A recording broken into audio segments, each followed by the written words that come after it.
And now from our studios in downtown Winnipeg, it's time for 107 Live.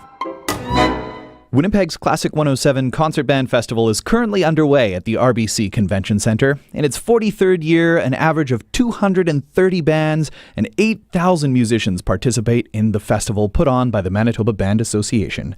I'm joined by 7 of them in the Diamond Lane, students from HC Avery for a 107 Live performance. Hey everybody, welcome to Classic 107. Hello. Hi.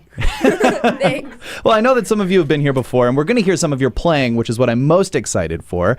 But I was wondering if you guys wouldn't mind introducing yourselves first. Hi, I'm Ben. Hey, Ben. I'm Rachel. Hi, Rachel. I'm Rachel. Ben, Rachel. We have our 2 saxophones and clarinet trio here. Guys, I know you guys haven't performed in the festival yet. You guys are performing later this week, but I just want to be... have. You have? Yeah, I have. In the past? That's Rachel? Yeah. So, Rachel, talk to me about your past experience then. Are you looking forward to going back this year? Because You played this morning. yes. Oh, you did? Yeah. She did. And how did it go? It was really good. The adjudicators were really nice. Yeah? And they were reasonable. Well, reasonable is a good thing. What kind of feedback did they give you? Well, for my band, they told us that breathe together, heads up, because we're normally looking down because we have the risers. I know Miss Oaksmano doesn't like those. Yeah, so I mean, it's things to help you improve as an ensemble playing together, Yeah. right? So I want to ask the 3 of you a question, and one of you can answer, or maybe you all can. What do you enjoy about playing in a trio, having 3 of you play together instead of the full concert band? Ben, do you want to answer that one? Yeah. You can hear like every individual instrument and what part they're playing. So I find that kind of neat. Yeah. And do you do the solo thing as well then? I mean, if you like the individual sound, do you ever just play solo sax? Yeah, sometimes. Yeah? Well, that's super exciting. What about you, Rachel? I mean, are there any challenges that come with playing in a smaller ensemble rather than the big concert band? Well, challenges that come with it are making sure that you're playing loud enough for everyone to hear, Yeah. and so that everyone hears the parts equally. That's all important stuff. Would someone mind introducing what you guys are going to be playing for us here in the Diamond Lane? We're going to be playing a song called Santa Lucia. It's actually quite funny because we're right by Santa Lucia. Yes, we are, yeah? Yeah. I find it a pretty fun song to play. All right, well, you guys can take it away. Live in the Diamond Lane, we have Ben, Rachel, and Rachel performing Santa Lucia.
Ben, Rachel, and Rachel in the Diamond Lane, transporting us to Italy, performing Santa Lucia. Guys, that was really, really good. I want to invite your band teacher over to the microphone for a little bit. Here you go. Hello, Miss Oaks Monroe. Glad to have you back here in the Diamond Lane. That was a really lovely arrangement. I could just almost picture Enrique Caruso, the tenor, singing it somewhere down in New York. I want to just begin by asking a little bit about the HC Avery band program this year. How many students are participating? We have about 200 students, just a little bit under 200. About half of our school population takes band. And how many are going to be performing in the Winnipeg Classic 107 Concert Band Festival? Well, in the Concert Band Festival that's currently running down at the RBC Convention Centre, we have two groups. Both groups are right around 60 students, so about 120. And then in April for the Classic 107 Level 1 Festival, we have our grade 6s, and there's just under 80 of them. Well, I mean, it sounds like it's a busy logistical affair to get everybody down there. Why is it important to participate in festivals for young players? I think the two big things for me is that it allows them to have a chance to work with some really world-class educators in the adjudicators that the Band Association brings in. We watched an adjudication by Jackie Dawson, who we're very fortunate to have here in Winnipeg at the University of Manitoba, the director of bands, and she did some wonderful work. And then our on-stage adjudicator was Dr. Gerald King, who is legendary in the band world. And so this is an opportunity you don't happen to get every single day. And the other thing is just to see their peers from all over the province come in and perform and do the same thing that they do and that they love to do.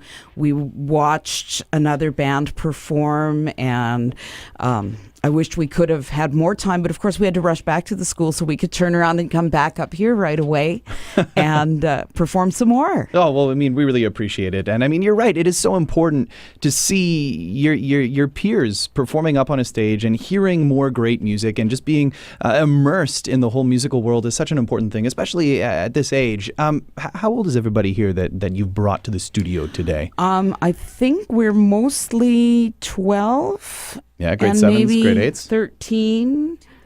2 13s Nice. and 4 or Grade 5 7s and 12s. 8s? Yeah, grade Nice. 7s and 8s. So, I mean, they're in the band program at this point. This isn't their first year playing their instruments. None right? of these people are in their first year. Yeah, I mean, and you can hear it. I mean, there's some really stellar playing going on here. We got 4 more players who've been hanging out quietly in the corner. Hey, everybody, you want to come swing on over to the microphone for a second? And if you wouldn't mind introducing yourselves, that would be super swell. We can all go one by one across. Hi, I'm Lydia. Hey, Lydia. Hi, I'm Madyson. Hi, I'm Rain. And I'm Jayden. Hey, Jayden. Well, guys, I know we've got a very different ensemble here. I mean, we just heard from a clarinet and a double saxophone trio. Can you guys tell me for a second, what does everybody play? I play the euphonium. All right. I also play the euphonium. I play trombone. And over in the corner, we have Jayden, who's got a tuba on and his I lap. play a tuba. I mean, not the most portable of the instruments, but hey, you guys are doing a great job packing into the studio. Just before we get to playing, I understand you guys performed earlier today. Is that right?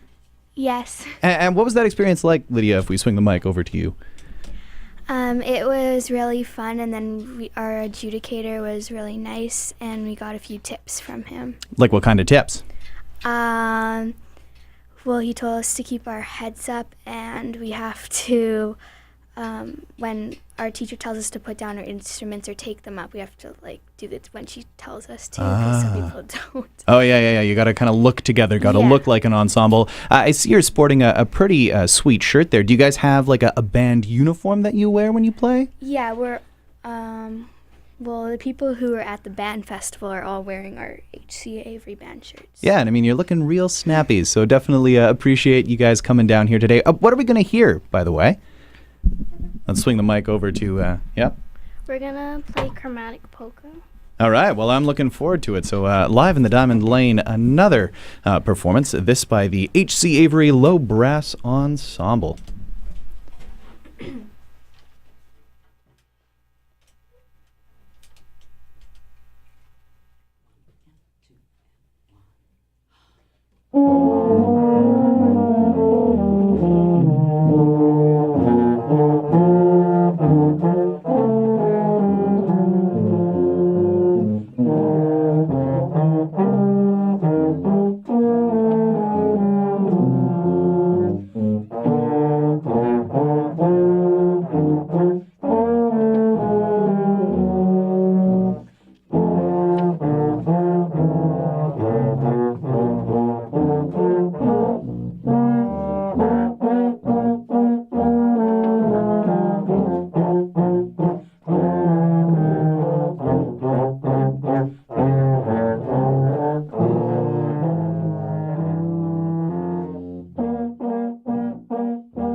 A chromatic polka live in the Diamond Lane. Students from HC Avery with a 107 live performance. Winnipeg's Classic 107 Band Festival began yesterday at the RBC Convention Centre and runs through Friday. One of the most exciting Manitoba Band Association events of the year. And for more details, you can head to classic107.com or mband.org. That was really stellar, guys. Great job. Thank you.